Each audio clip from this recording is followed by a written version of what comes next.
Sa ibang balita, aprobado na ang makasaysayang 85 pesos na dagdag sa arawang sahod ng mga minimum wage earners sa National Capital Region. Yan ang sentro balita ni Elijah Canlas. Inanunsyo ng Department of Labor and Employment o DOLE ngayon linggo ang isang umano'y makasaysayang 85 peso daily minimum wage hike para sa mga manggagawa sa NCR. Sa ilalim ng Wage Order Number NCR 27, inaasahang matutulungan ito ang mga Pilipinong makasabay sa pagtaas ng presyo ng mga bilihin. Tinataas po natin ang sweldo ng lahat ng manggagawa dito sa Metro Manila. Makikinabang po ay 1.1 million daily wage earners. Tinataas po natin sa isang makasaysayang 85 pesos increase.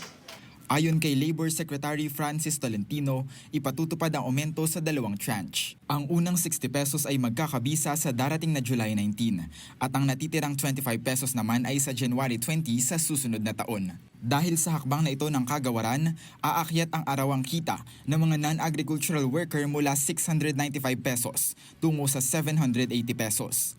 Samantala, ang mga agricultural sector naman ay makatatanggap ng 743 pesos mula sa dating 658 pesos. Ngunit paano nga ba nito babaguhin ang budget ng isang ordinaryong pamilyang Pilipino? Upang mas maunawaan ng publiko ang tunay na halaga ng dagdag sahod, maaaring iangkla ang 85 pesos sa pinakahuling ulat ng Department of Agriculture Bantay Presyo at Department of Trade and Industry o DTI pagdating sa basic commodities pricing.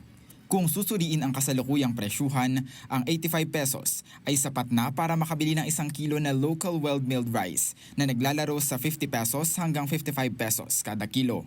Ang matitirang barya ang maaari pang ipambili ng 4 na piraso na itlog na nagkakahalaga ng 7 pesos hanggang 9 pesos bawat isa. Para naman sa pamilyang nagtitipid ng ulam, karagdagang tulong na ang aumentong ito para makabili ng isang lata ng sardinas na nasa 20 pesos hanggang 28 pesos batay sa SRP ng DTI. Maaari ring samahan pa ng kalahating kilo ng kamatis o isang maliit na tali ng gulay mula sa palengke. Kung merienda o pang-almusal naman ang bibilhin, ang 85 pesos ay swak na para sa isang balot ng loaf bread o pandesal na nagkakahalaga ng 40 pesos hanggang 60 pesos.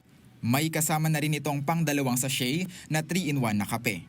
Bagamat tinatawag ito ng pamahalaan na pinakamalaking single wage adjustment sa kasaysayan ng Metro Manila na inaasahang magbibigay ginhawa sa mahigit 1 milyong manggagawa, sapat nga ba talaga ito sa harap ng nagdaang inflation?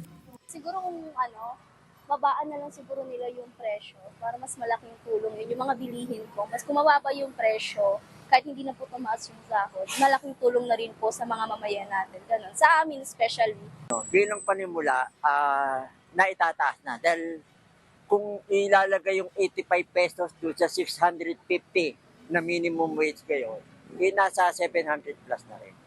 Ibig sabihin, kalahati na noong 1,250 na dapat sana ay nakabubuhay na sahod. Bilang hakbang pasulong ay isinasailalim na rin ng pamahalaan sa mabilisang review ang iba pang Regional Tripartite Wages Productivity Boards sa mga probinsya gaya ng Calabarzon, Central Luzon at Cebu upang magpatupad ng aumento sa labas ng Metro Manila.